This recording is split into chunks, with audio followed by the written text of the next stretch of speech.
બંધારણનો ગામ ગામ જઈને જાગૃતિ અભિયાન ચલાવવામાં આવે છે ત્યારે પાટણના શંખેશ્વરમાં ઠાકોર સમાજના યુવાને ડીજેના તાલે જાહેરમાં જન્મદિવસની ઉજવણી કરી હતી। જાહેર માર્ગ પર જાણે કોઈના લગ્ન હોય તે પ્રકારે ડીજે વગાડી ફટાકડા ફોડી આતિશબાજી કરી કારના બોનેટ પર 4 થી 5 કેક તીક્ષ્ણ હથિયારથી કાપીને જન્મદિવસ ઉજવ્યો હતો। આ વિડીયો વાયરલ થતા બંધારણનો ભંગ થયાનો ગણગણાટ શરૂ થઈ ગયો છે।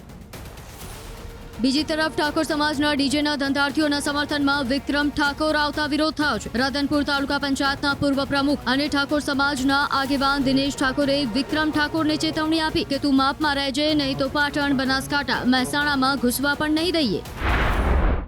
ઘણા સમયથી આ ઠાકોર સમાજનું 16 મુદ્દાનું બંધારણ સમાજ દ્વારા જે નક્કી કરવા આવ્યું ઓગણજીની થળીએ, એમાં અમુક લોકો બંધારણને તોડી અને સમાજમાં વાહિયાત વાતો ફેલાવવા માગે છે। એમાં વિક્રમ ઠાકોરને હું ખાસ કહેવા માગું છું કે ઠેંગણા દોઢ ફૂટિયા, તારા પ્રોગ્રામ ક્યાંય થતા નહોતા। ઠાકોર સમાજે અને ઠાકોર સેનાએ સમર્થન આલીને તને પ્રોગ્રામ ન કે મહેસાણાથી આ બાજુ તું પ્રોગ્રામ લેવા તૈયાર નહોતો પહેલાં, બરાબર? એટલે તારી મર્યાદામાં રહે, બધાને હુલિયે ચડાવી અને આખી આવડી મોટી સમાજ ભેગી થઈને 16 મુદ્દાનું બંધારણ કર્યું, લડા ઉડાડવા ફરી રહ્યો છે। હવે આ બાજુ પ્રોગ્રામ કરવા આવજે ઉત્તર ગુજરાતમાં, પાટણ સુધીમાં છે, ખબર પડે તને આટલો મોઢે ચડાવ્યો, આટલો સહકાર આપ્યો, એટલે તું સમાજ ઉપર જ તારા ઉપર હમણાં પેલા સરકારની વાત આવી તો તે હમણાં સમાજ ભેગો કર્યો હતો। તારે આમ સમાજની જરૂર છે, તે કેવા પિક્ચર બનાવ્યા છે આ દાડા સુધી, છોકરાઓને દારૂના રવાડે ચડ્યા, પ્રેમના ગમમાં ખાઈને આવા તો તે પિક્ચર બનાવ્યા છે, આવા તે સોંગ બનાવ્યા છે, અને પાછો નીકળી ગયો સમાજની વાતો કરવા। મર્યાદામાં રહેતી, બરાબર? આ નતું બોલવું, પણ આ સમાજના તારે સમાજની ઇજ્જતની વાત આવીને આ કહેવું પડે રહ્યું છે, એટલે તું તારી મર્યાદામાં રહેજે ને હવે પ્રોગ્રામ કરી બતાવજે, આ બાજુ તને ખબર પડે એમ।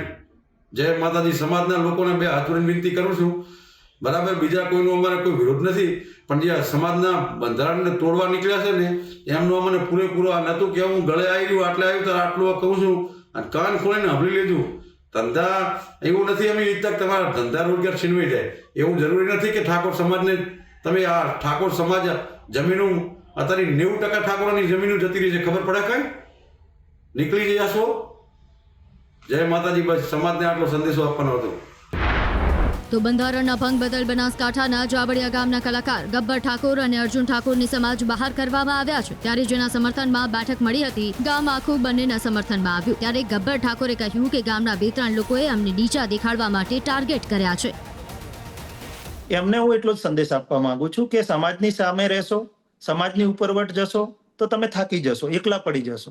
એના કરતા સમાજે તમને મોટા કર્યા છે, સમાજના હજારો લાખો લોકો તમને સમર્થન આપ્યું છે, વ્યૂ તમારા લાખો મનની સંખ્યામાં છે, એના કારણે તમારી લાખો રૂપિયાની ઇન્કમ ચાલી રહી છે, એ બંધ ના થઈ જાય એના માટે તમે સમાજની સાથે રહો, સમાજને મદદ કરો। સમાજના 99% લોકો આ બંધારણને સમર્થન આપી રહ્યા છે। સમાજના હજારો લોકોના અભિપ્રાય લઈને જ્યારે આ બંધારણ બનાવવામાં આવ્યું છે, અને એ બંધારણ સમાજના આવનારા સમયમાં સમાજને વિકાસ તરફ લઈ જવાનું છે, સમાજમાંથી કુરિવાજો, ખોટા ખર્ચાઓ ઓછા થાય એના માટે સમાજે ચિંતા કરી છે, તો એમાં ગબ્બર ઠાકોર, અર્જુન ઠાકોર અને વિક્રમભાઈએ સાથ અને સહકાર આપવો જોઈએ, આ બંધારણને સમર્થન આપવું જોઈએ, અને સમાજની સાથે રહી અને તમે તમારું કામ પણ ચલાવો અને સમાજના વિકાસના કામમાં મદદરૂપ બનો, એ હું એમને કહેવા માંગુ છું।